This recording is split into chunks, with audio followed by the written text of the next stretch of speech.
Lynne, could you say a few words, please? I can. Okay. I can say my name is Erving Polster. And I'm Lynne Jacobs. Okay. After our conversation in August, the one we did for the GANS conference in Australia, you and I both seemed to have such a good time. I thought this would be a good excuse for us to get together and talk some more. Instead of quitting while we're ahead. Right, right. Which I know from our Australian talk is a piece that you hold dear to your heart. Yeah. You know, that was interesting because you said it was the first time you had written more personally about yourself.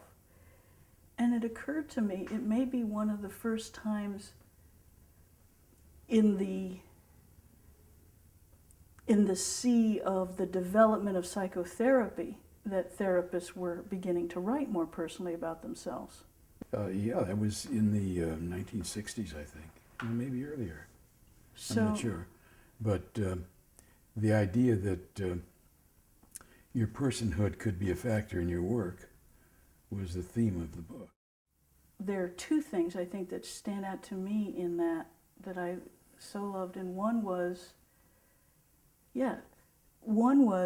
how much you made a clear statement. Look, it's the therapist's responsibility to be available for the best quality of contacting that's possible.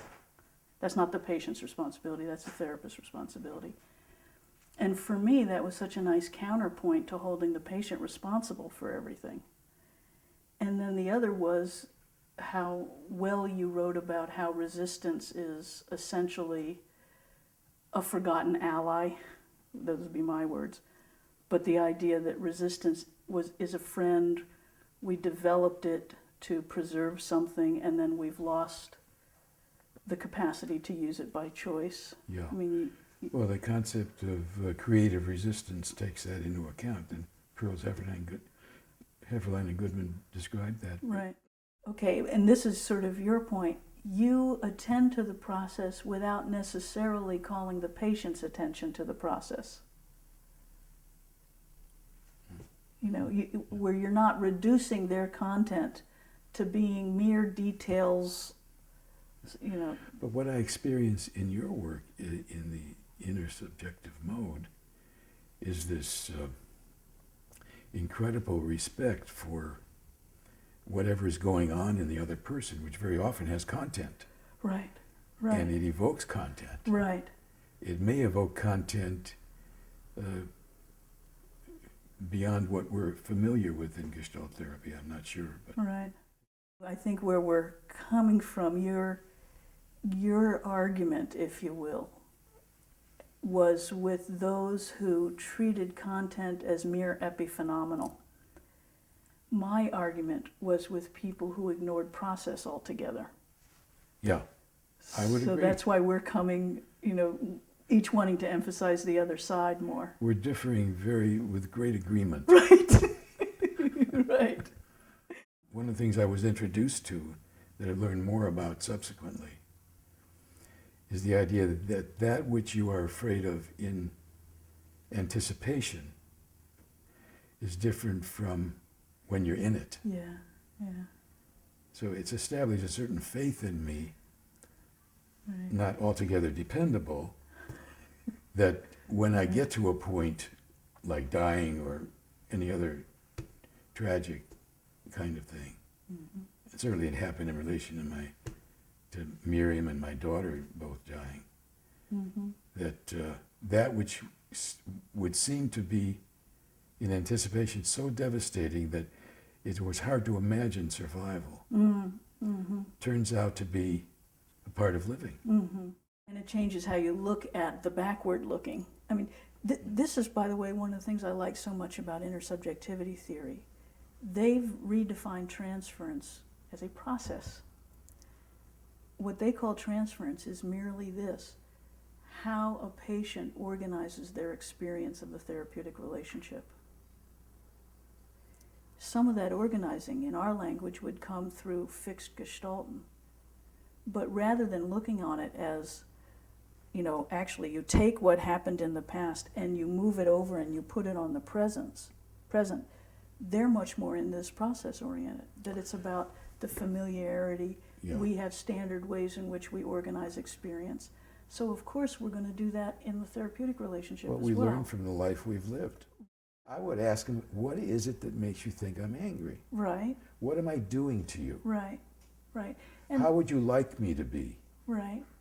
Is it hurting you that I'm angry? Yeah, and so none of those questions presume that the patient is either right or wrong in their Oh, assessment. well, it's not relevant whether they're right, Okay. but they're wrong.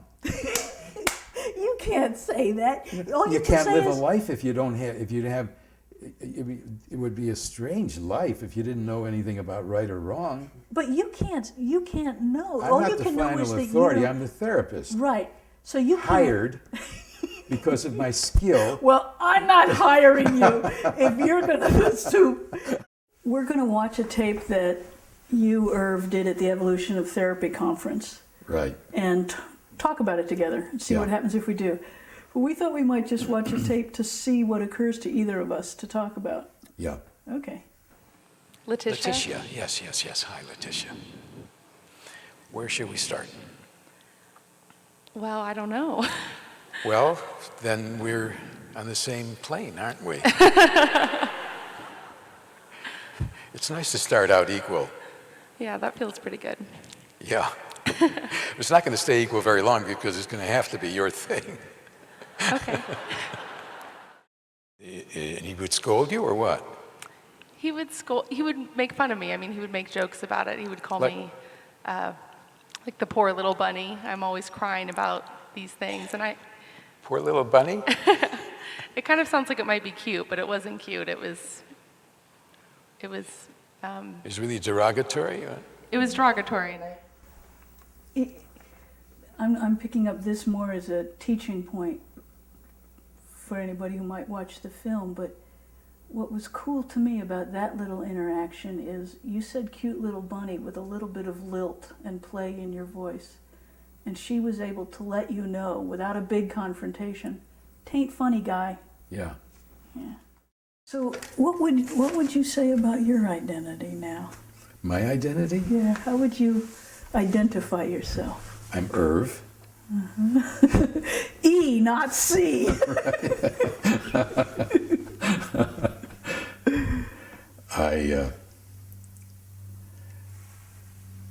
I feel like my identity is very elusive because I'm so many things, Yeah. and I don't know which is more true than others. I'm totally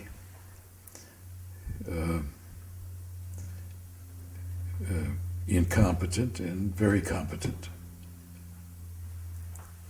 I'm loosey-goosey and tight.